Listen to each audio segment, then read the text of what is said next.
Blazing Shot Carino is an incredibly powerful long-range build capable of killing enemies off-screen with ease thanks to its secondary explosions every time it hits an enemy. Today, I'll be giving all of you the information you need to be able to build the character, including gear, gems, hero traits, and more. Also, I am on a journey to make a build for every single character available in Torchlight right now. So if you want to see more of that, check out the playlist in the corner right now to see the ones I've covered already, and subscribe so you do not miss out on future ones. But for now, let's get on with the guide.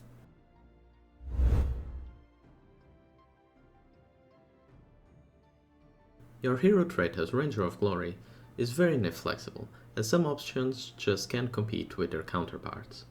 For the gem slots available on your trait, go with Mark and Critical Strike damage. Firstly, the level 25 and 60 traits are mandatory. Give you an extra support gem, provide you with a generous amount of damage and the Magic Shot effect, allowing you to benefit from multiple trait support gems while Magic Shot is active. This will later be further enhanced by other traits.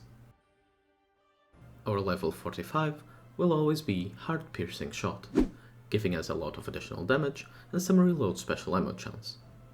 Unfortunately, the other option, Blade Shot, just doesn't have the numbers to even compare. On our level 75 bracket, we'll actually take both options here, through the usage of a memory I will talk about later.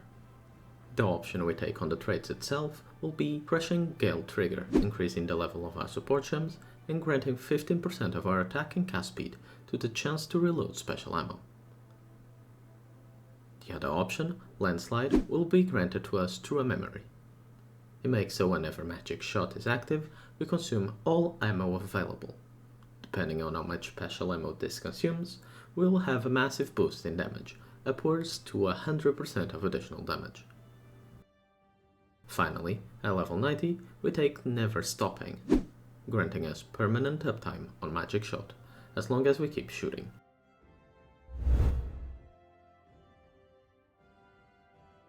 For your relic, go with a False God's Prosthetic Body, a relic providing upwards of 30% increased stats whenever we have 3 legendary hero memories slotted in it. Keep in mind, when looking to purchase one of these, you should always make sure that the engrams 2 and 4 slots are open, otherwise it will be completely unusable for us. This is due to our memories, the first one being Ranger's Last Journey, granting us the Landslide hero trait that I mentioned earlier. The prototype version of this is very cheap, and even with its negative damage multiplier, it will still be a massive upgrade for you. The non-prototype version costs a minimum of 4k Elementium currently, and I wouldn't recommend it early, as there are plenty of high priority upgrades that you can get for far cheaper. Whenever you're min-maxing the build, however, this is something that is worth investing on. The other 2 memories will be the ones that grant us a lot of dexterity when slotted on our 2nd and 4th engrams, at the cost of sacrificing strength, which for us is no sacrifice at all. If possible, when purchasing these, look for max rolls of percentage dexterity gained.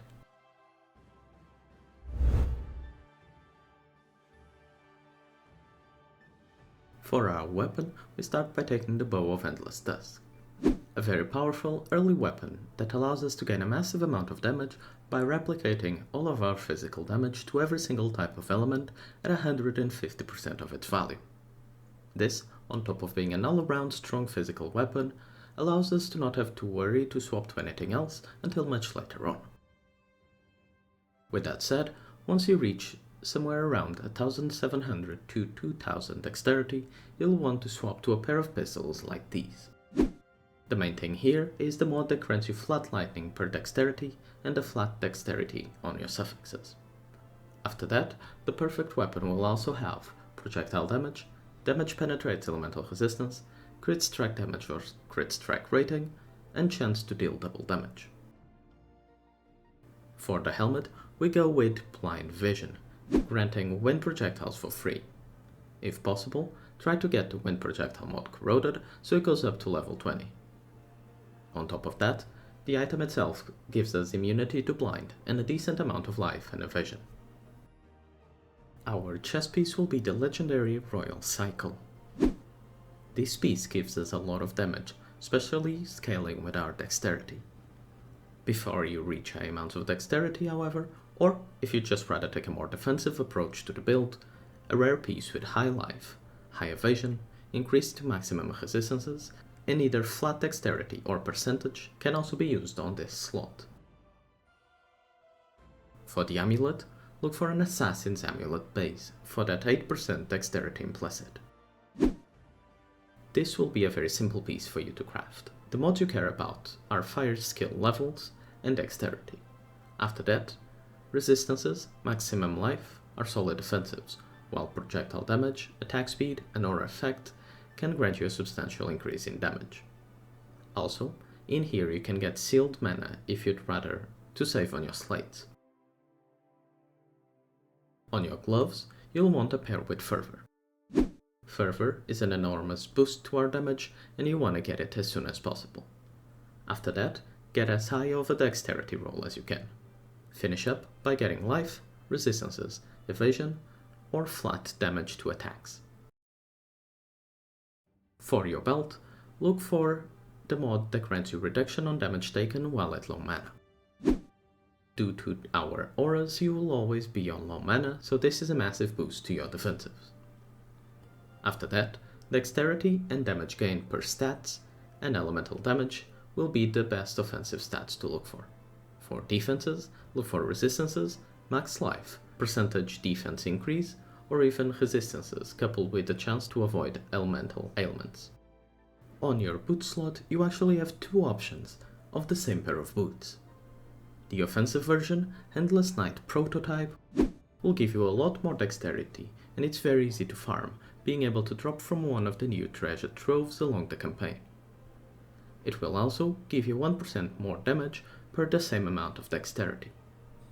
Its counterpart, however, Endless Night, will grant you higher evasion and also scale your resistance with your dexterity, making for a much easier time capping those and allowing you to have a lot more freedom with your suffixes, and would be my recommendation between the two.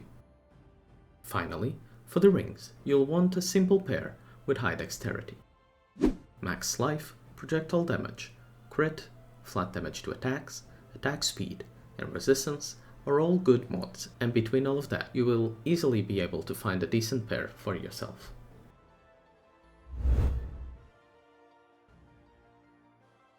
If you would like to check the full passives, you can find them in the builder down below, as I will only cover the major nodes in detail.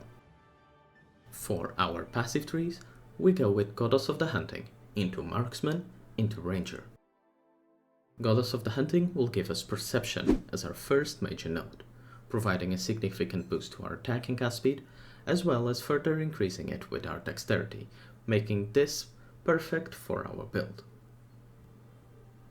On the second node on this tree, go with Rushed, granting us a nice boost to movement speed, as well as a lot of additional damage whenever we move, and since we are naturally moving through maps and to avoid boss attacks, it has a very good uptime.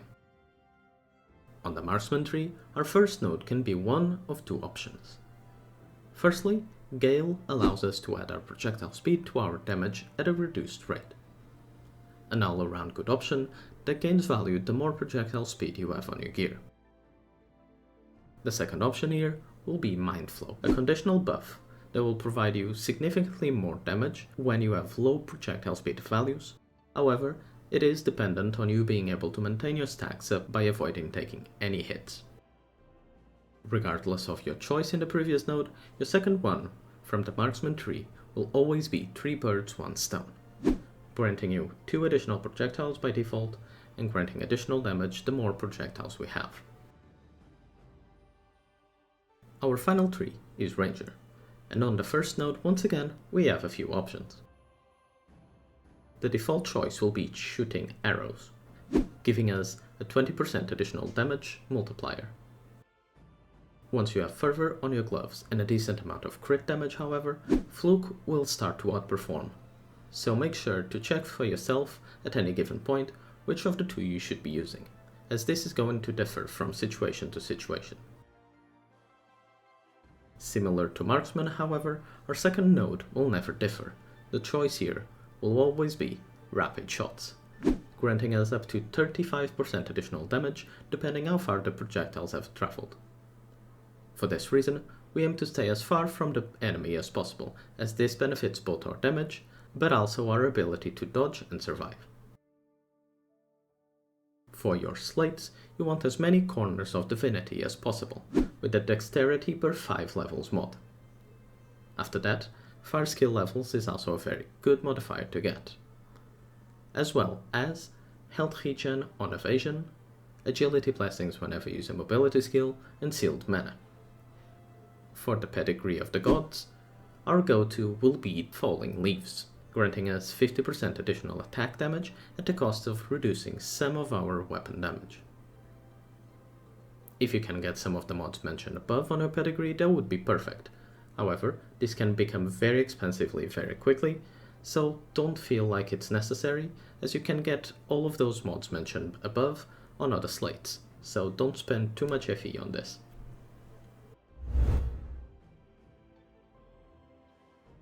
For your main skill, Blazing Bullet, we support it with multi-proj for the wider coverage, Fire Explosion, Fire Pen, Elemental Fusion for a lot of damage increase, and finally Elemental Impact, increasing our damage by a big amount, as well as giving us a lot of elemental penetration if we deal at least 2 types of elemental damage.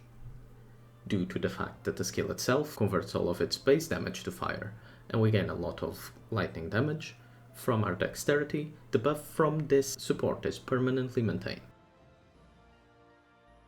For our healing skill, we go with Life Source, linked to Auto Charge, for generation when fighting bosses, and Limber Stretch.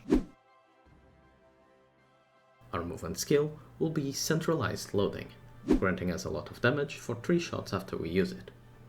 We'll link it to Quick Mobility and Periodic Burst for the added attack and cast speed. Keep in mind, unlike Blink, this skill does not work as a teleport, so you're not able to move between walls, so keep that in mind when positioning. For both of our buff skills, Burst of Anger and Fixate, we run Well Fought Battle and Mania. Depending on your sealed mana situation, you might have the need to run both of these linked to cost conversion. For our auras, we run a triple offensive setup with Charged Flames, Electric Conversion, and Precise Projectiles, all supported by the same. We link them to Restrain to minimize their sealed mana cost, and after we go Selfishness, Stand as One, and finally Aura Amplification. Finally, for our candles, the one thing recommended here is getting +2 levels to fire skills. After that, anything useful, like projectile damage, increased number of projectiles, or sealed mana, is always great to get. And that is all that I got for you today. If this video was helpful, consider liking and subscribing to the channel, as I will be doing guides for more characters in the future. I'll see y'all later. Bye bye.